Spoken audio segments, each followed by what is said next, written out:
Listen, students. I am Dr. Arvind Kumar,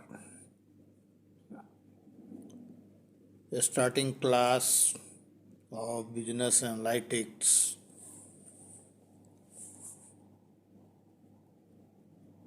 on headings Merits of Sampling Methods. In previous classes, you know so many merits of sampling, such as less cost, less time, more detailed information in the purview of given cost, more reliable and less errors than the complete census, such as lack of communication, filtration and communication, etc.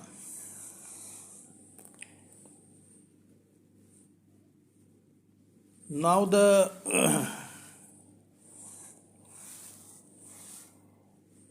last point, which is very vital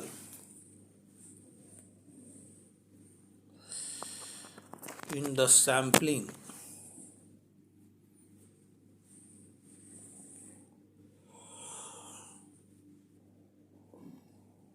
regarding its merits, is the fifth point, the destructive nature of certain tests.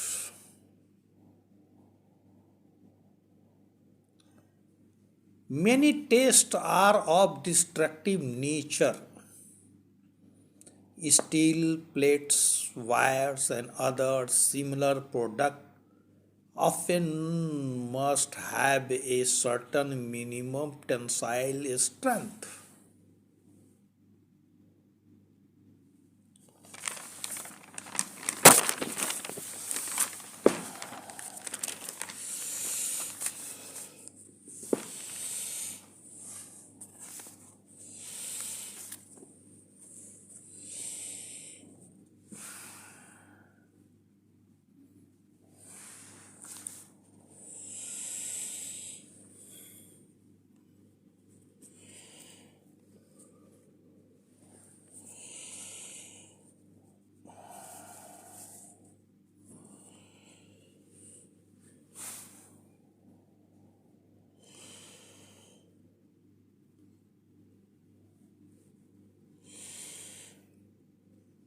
Wait for 1 minute. I am adjusting the stand.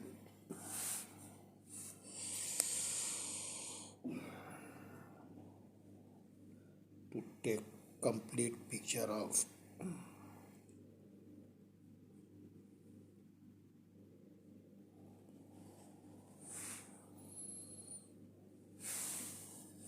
to ensure that the product meets the minimum tensile strength. To ensure that the product meets the minimum standard, a relatively small sample is selected. Each piece is selected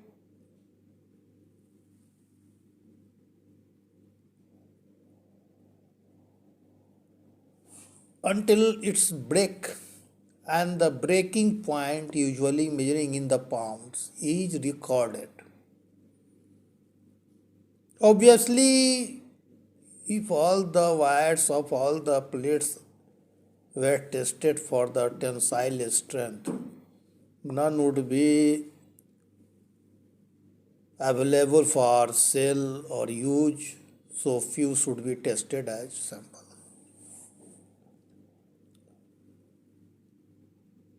बहुत सारे product जो होते हैं उनकी testing जब की जाती है उनको तोड़ना आवश्यक होता है, जैसे स्टील प्लेट हो गया, वायर हो गया, उनका मिनिमम टेंसाइल स्ट्रेंथ क्या है, ये बिना तोड़े बिना संभव नहीं है कि उसका टेंसाइल स्ट्रेंथ क्या है, जो कि यूजुअली पाउंड में जो है प्रदर्शित किए जाते हैं।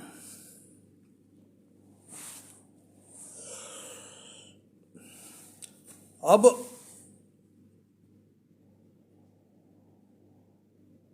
कुछ ही प्रोडक्ट जो ऐसे हैं उनको तोड़कर उनका मिनिमम टेंसाइल स्ट्रेंथ जो है वो ज्ञात किया जाता है। तो यहाँ सैम्पलिंग मेथड से जो है कुछ प्लेट को टेस्ट में जो है रखा जाता है और यूजुअली वो सारे आइटम का जो है टेंसाइल स्ट्रेंथ जो है वो प्रदर्शित करता है।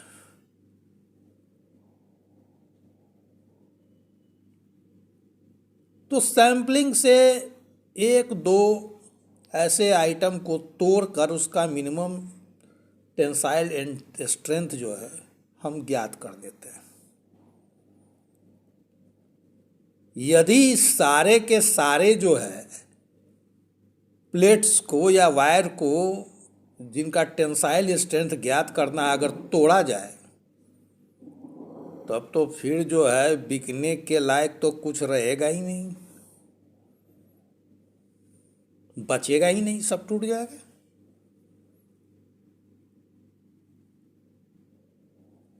तो ये सैंपलिंग का एक बहुत बड़ा जो है एक मेरिट्स, एक गुण है कि एक दो प्लेट्स को, एक दो वायर को हम तोड़ के उसका टेंसाइल स्ट्रेंथ जो है वो समझ लेते हैं।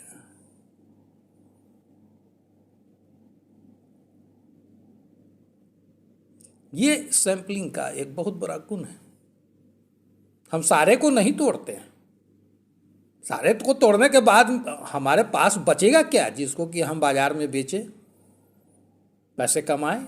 बिजनेस का जो ऑब्जेक्टिव्स है वही खत्म हो जाएगा अगर सब सारे को तोड़ दिए जाए। तो ये सैंपलिंग से हम पता कर लेते हैं।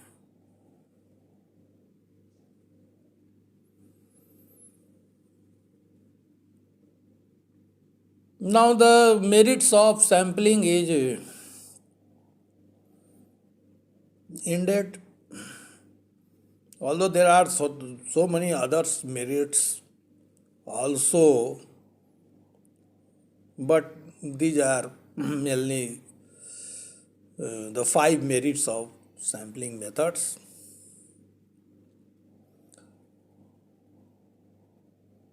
Now the sampling, which is the essence of social research and other research, not free from limitations. Sampling के आधार पर इतने इतने अनुसंधान किए जा रहे हैं, इतने इतने कंक्लूजन ड्रॉ किए जा रहे हैं, उसके आधार पर निर्णय लिए जा रहे हैं, कार्य हो रहे हैं, सावधानियां बरती जा रही हैं।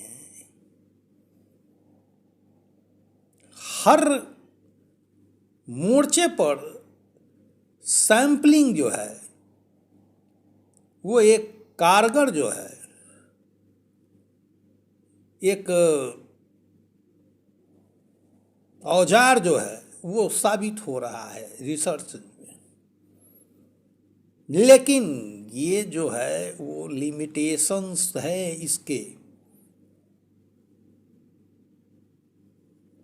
इसके अंदर भी खामियां हैं। ये पूरी की पूरी जो है वो परफेक्ट जो है नहीं है। देयर आर सम लिमिटेशंस, इसकी एक सीमा है।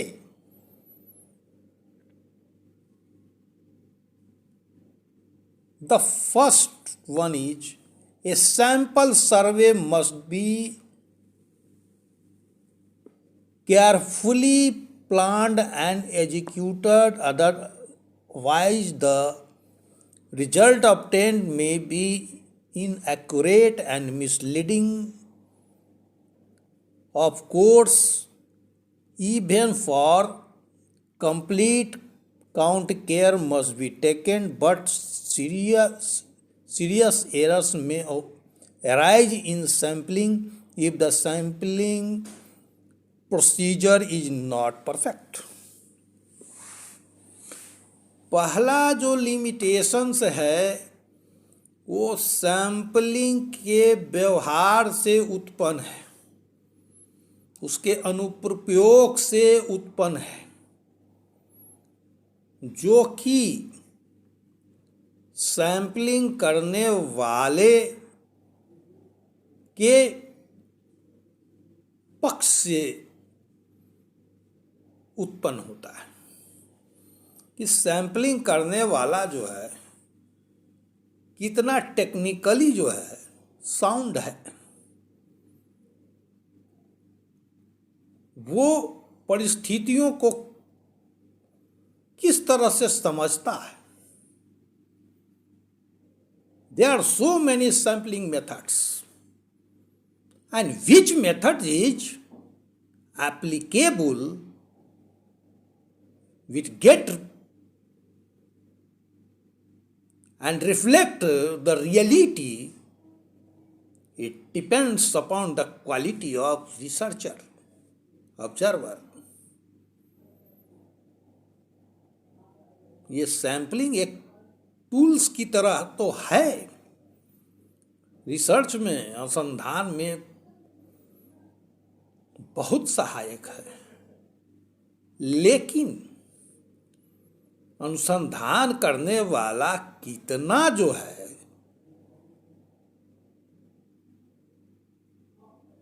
दक्ष है सैम्पलिंग को करने में, इस पर निर्भर कर जाते हैं कि अनुसंधान से क्या बातें जो हैं सामने आती हैं। सत्य बातें आती हैं कि असत्य बातें आती हैं कि अर्ध सत्य आते हैं। So it depends upon the researcher.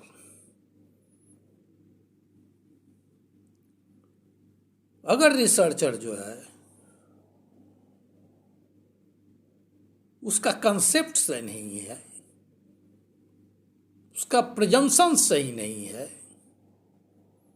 वो परिस्थितियों को पूरी तरह से समझने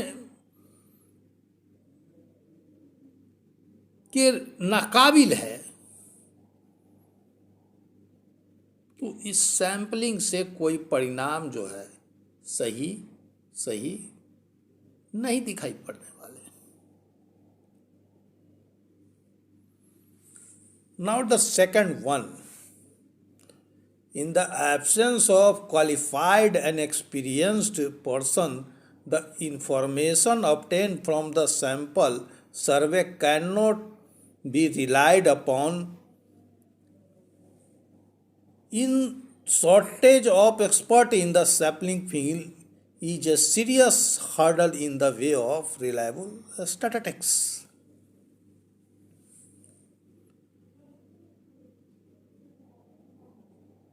जो बातें मैंने पूर्व में कही वही सब बातें हैं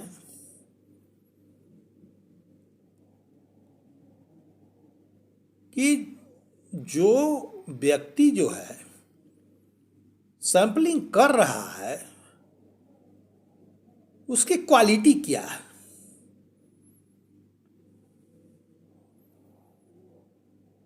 वो परिस्थितियों को कितना समझता है, ये सैम्पलिंग का जो टूल्स है, टेक्निक्स है, उसके अनुप्रयोग में वो कितना दक्ष है, इस पर जो है रिसर्च के परिणाम जो है वो निर्भर कर जाते हैं।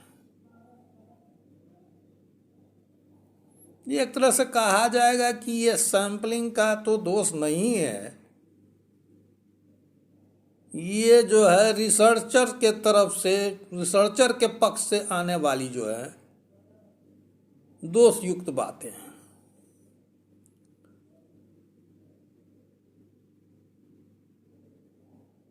लेकिन दोष तो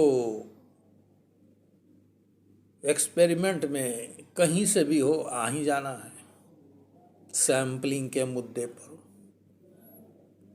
तो ये सैम्पलिंग का तो ये एक सीमा है ही, लिमिटेशंस है ही।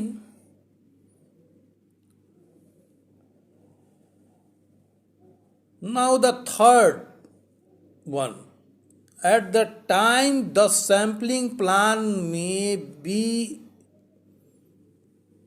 be so complicated that it requires more time, labor and money than complete count, so due to complication it's have limitations. There is complication in the sampling. Which method should be used? How it be used? Where it be used? It may possible there is more than one methods are applicable in the research, and the sampling become more and more complicated. And where is the complications? Certainly there is a scope of errors, because human beings are not perfect. No one researchers have perfect mind.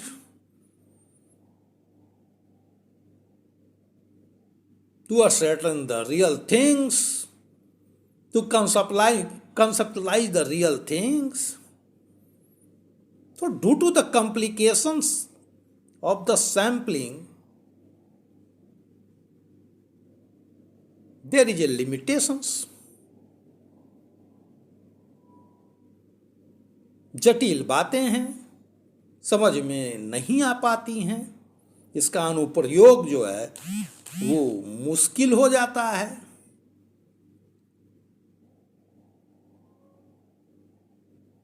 तो जिसके कारण जो है वो अनुसंधान में गड़बड़ियां होती हैं।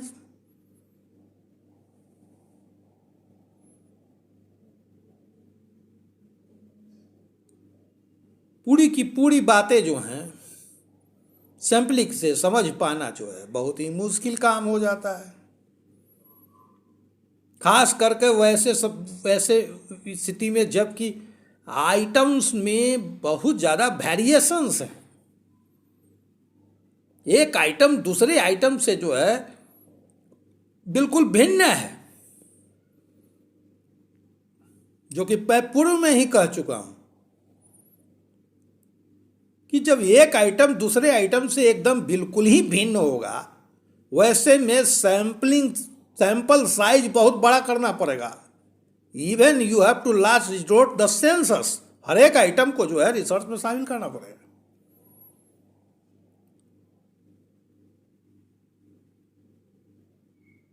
सो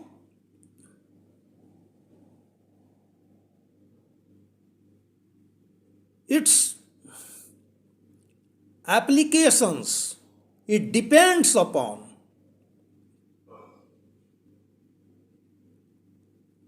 the degree of variations in the item under populations.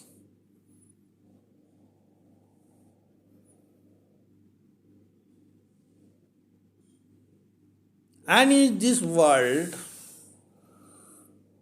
nothing is perfectly similar to others. ये भी तो बात है।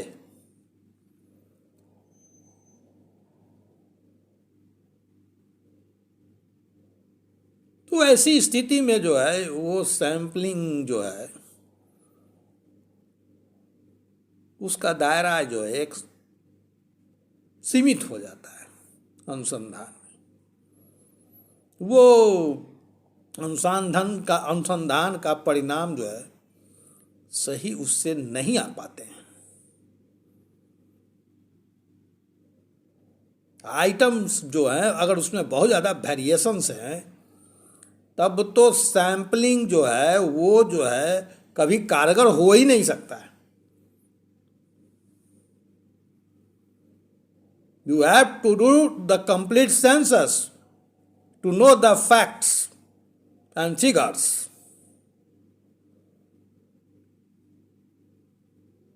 So in my opinion, prior to sampling, researcher should know what is the variations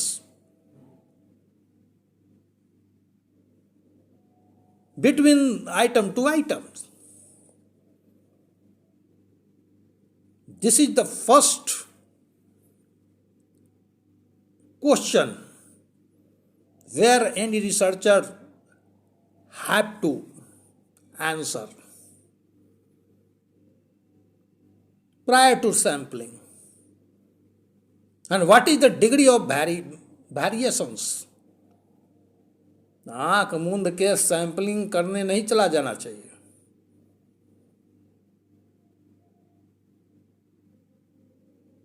पहले इसको देखा जाना चाहिए,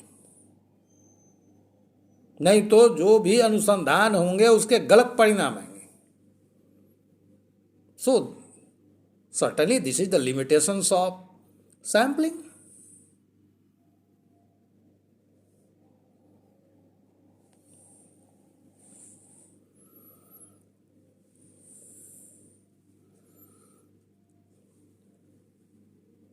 Now the fourth point is, if the information is required for each and every unit in the domain of study, a complete enumeration survey is necessary.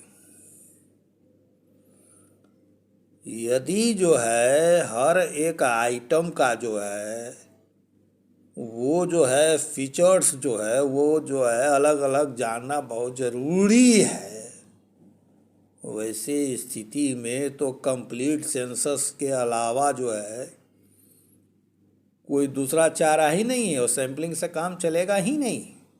अब मैं ये फिर से बता दूं कि कंप्लीट सेंसस का मतलब क्या होता है। कंप्लीट सेंसस का मतलब होता है वैसा अनुसंधान जिसमें पॉपुलेशन का जो है हर एक आइटम को जो है वो अनुसंधान में जो है वो सम्मिलित किए जाते हैं। उसमें कोई सैम्पलिंग नहीं किए जाते हैं, जो पूरा पॉपुलेशंस जो है उसको अनुसंधान में सम्मिलित किए जाते हैं। तो ऐसे बहुत से काम हैं जिसमें कि बिना शामिल किए हुए कोई उपाय ही नहीं है।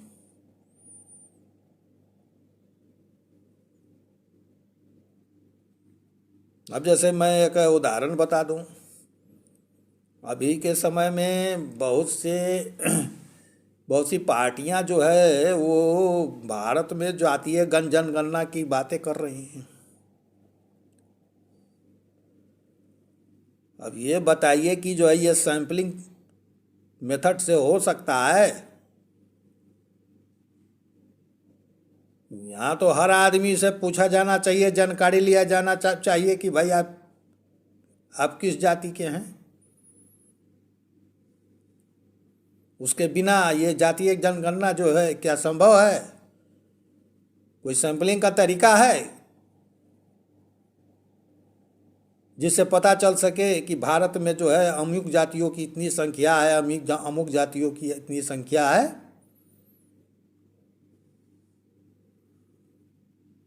ये संभव ही नहीं है।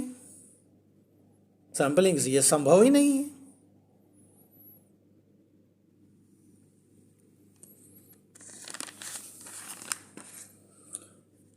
तो इस तरह से सैम्पलिंग के मेरिट्स और डिमेरिट्स जो है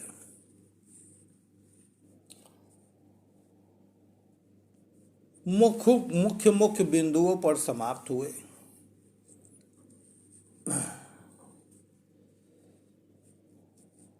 जहाँ सेंसस मेथड जरूरी है वहाँ तो सेंसस ही किया जाना होगा, और जहाँ सैम्पलिंग जो है उससे काम हो सकते हैं तो सैम्पलिंग किया जाना उत्तम होगा। तो ये सब चीज़ें जो है रिसर्च के पहले जो है एक रिसर्चर को जो है वो तय कर देने होते हैं, नहीं कि एक देहाती बिहार का कहावत है,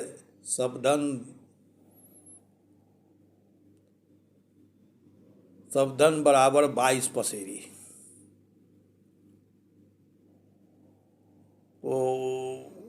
उस ख्याल से जो है वो सैम्पलिंग जो है नहीं किए जा सकते। ये देखा जाना बहुत जरूरी है कि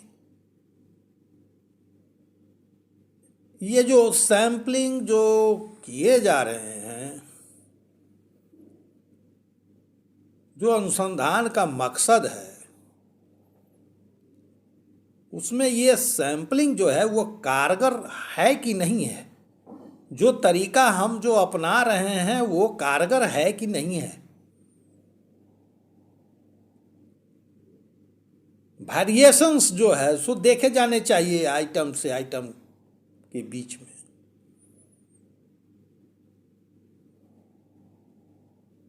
और सिमिलरिटीज भी क्या है आइटम से आइटम के बीच में, ये भी देखा जाना चाहिए। और दोनों ही के कसौटी पर फिर ये तय किया जाना चाहिए कि वेदर सैम्पलिंग इज एप्लीकेबल और द सेंसर इज सुटेबल। शब्दन बराबर 22 पसेरी, ये जो देहाती कहावत है, तो उसका तात्पर्य यही है कि जानो न समझो और हर जगह जो है सैम्पलिंग का अनुप्रयोग शुरू कर दो।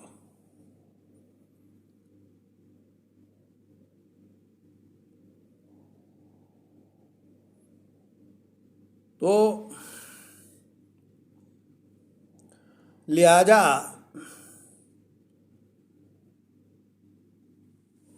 Merit demerits